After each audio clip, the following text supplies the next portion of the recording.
It's your boy Obz here. Do it to life before life. Do it to you. Do it to 2021. A whole year of breast cancer awareness and personal growth. See that? Day 105.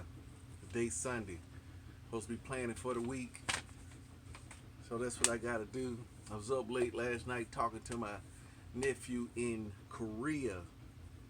Just got into the stock market. Made himself, a little cheese. Made him about $5,000 in one day. So we all got him on a group chat because we want to talk about people making money, getting money. The closer to home is always a whole lot better. Always having positive thoughts of going to the next level of personal growth, of spiritual growth. We always talk with growth mindset, but we also learning about pitfalls and stuff like that as well too. And we just always talk, and it was a welcoming conversation between the cousins and him. They hadn't talked to him in a while, so we did it on the WhatsApp app, and so just talking to him, find out what his ambitions is for the next year, for the next 2 years. He is thinking at least that far out. It also inspiring the girls, the system of familyness and stuff like that. So we always want to I want to cultivate that, I want to cultivate that, just have everybody involved in the whole 9 yards.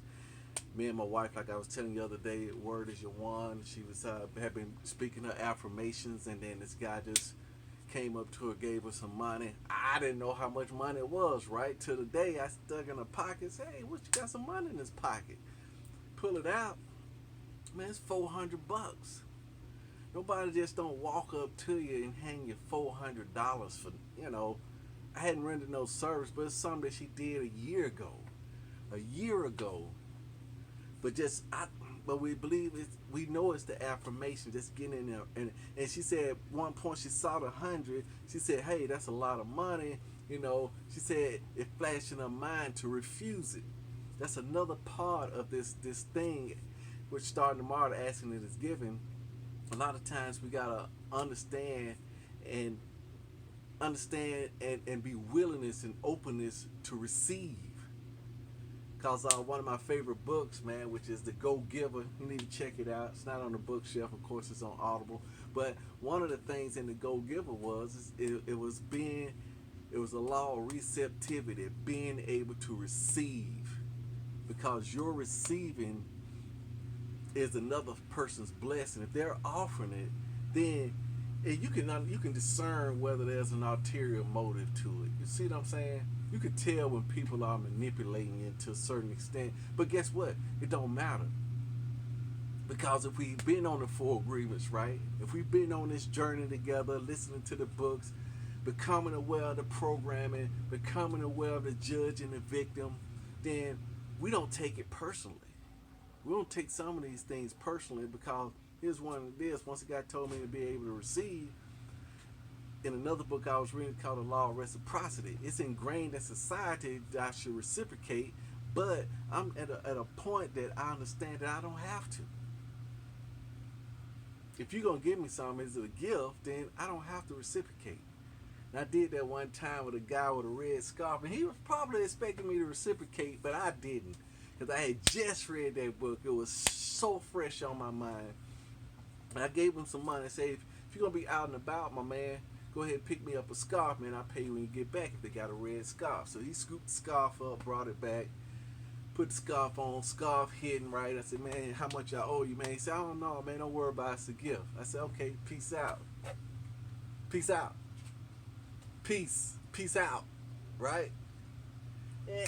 And that's just me. I could have been making an assumption, but I assumed, I kind of felt that it may have been my imagination that he wanted me to reciprocate. But I didn't, because I was practicing that law. Because if it's a gift, guess what? I receive it, munch on it, enjoy it. Or if it's a gift, I could give it away. If it's a gift, right? Well, I say I shouldn't do it in their face, though. I shouldn't tell somebody I'm gonna sell their gift. But it's mine. If it's mine, it's mine. And so that's the deal. So she thought it was $100. She said, oh, okay then, but hey, thanks.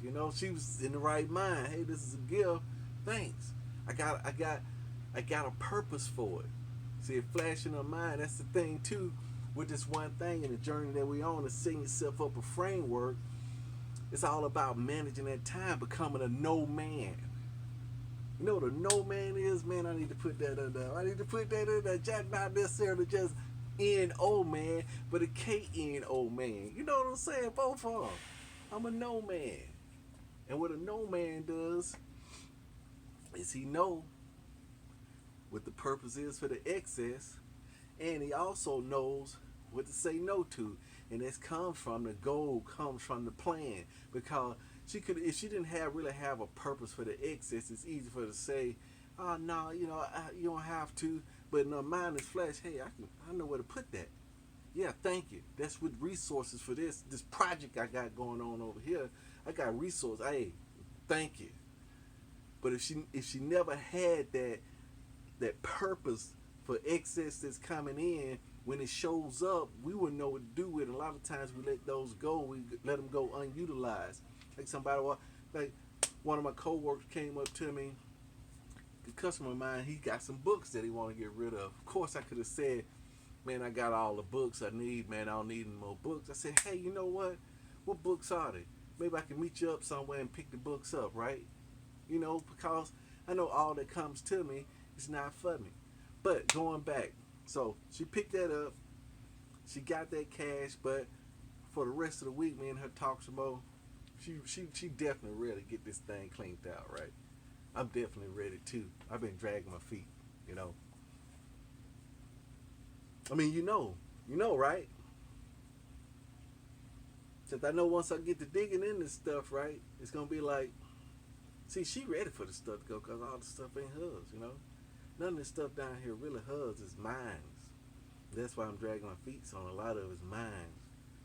Got some old cabinets and shelves and stuff. I'm just saying, can I repurpose that, right? That's what I'm going to do. I am. I'm for real this time. I'm for real. I'm going to do it to it, right? I'm going to do it to it. But no, that's what I'm saying. 105, 105. But for this week, tomorrow, I'm going to be seeking. I'm asking in the morning. Asking is given. Asking for more wisdom, more grace in order to put this week together to be the best week possible. Who do I need to bring into my confidence? What options do I need to exercise? What training do I need to do? What things do I need to get rid of? Those are good questions. Where should I start? Who should I start? All these are good questions. I'm not going to worry about, like I said, the one question we don't worry about is why. In this context, in the bigger picture, the why is important. But in the smaller context, it's not important. You understand? Every question, why is not a universal question. It's a good question when it's in context. Like if something happened and the car swerves over into me, unless I'm a private investigator, I don't need to know why. If I'm driving down the street and I see an accident, I really don't need to know why. My flesh wants to know why to generate the gossip, the assumption. My brain wants to figure that puzzle out, but I ain't got to know why. If something happened that's in the past, man, look, man, why did I make that stupid decision? That's a good question. I mean, it's a good question. You can delve off into that methodically and find out, okay, this is the triggers that cause this. What can I do? Triggers. But when it comes to somebody else, I can't tell you why this person did it. And why, when it comes to my inside concept, I can do that and then formulate a plan, but I can't live inside that why. You see what I'm saying? Then, because the why start bringing up shoulda, coulda, wouldas, it's all in the past, man. We need to be looking forward. So, I think this week gonna be a very exciting week for me. There is some anxiousness behind this week because I had to take a couple of days off, got out of my rhythm, but I can get right back in the rhythm. I can make a week in a day. I can make a week. I can make a month in a day. I've seen it where a guy made $1 million in 1 minute. So guess what? Ain't no excuses, right? All I gotta do is just keep on laying the bricks, laying the foundation, and keep on applying and keep on striving for the no. Keep on striving for the result. It's your boy Obz here. Do it to life, for life. Do it to you. Do it to 2021. Until next time. Until tomorrow, right? Tomorrow. Write down the questions.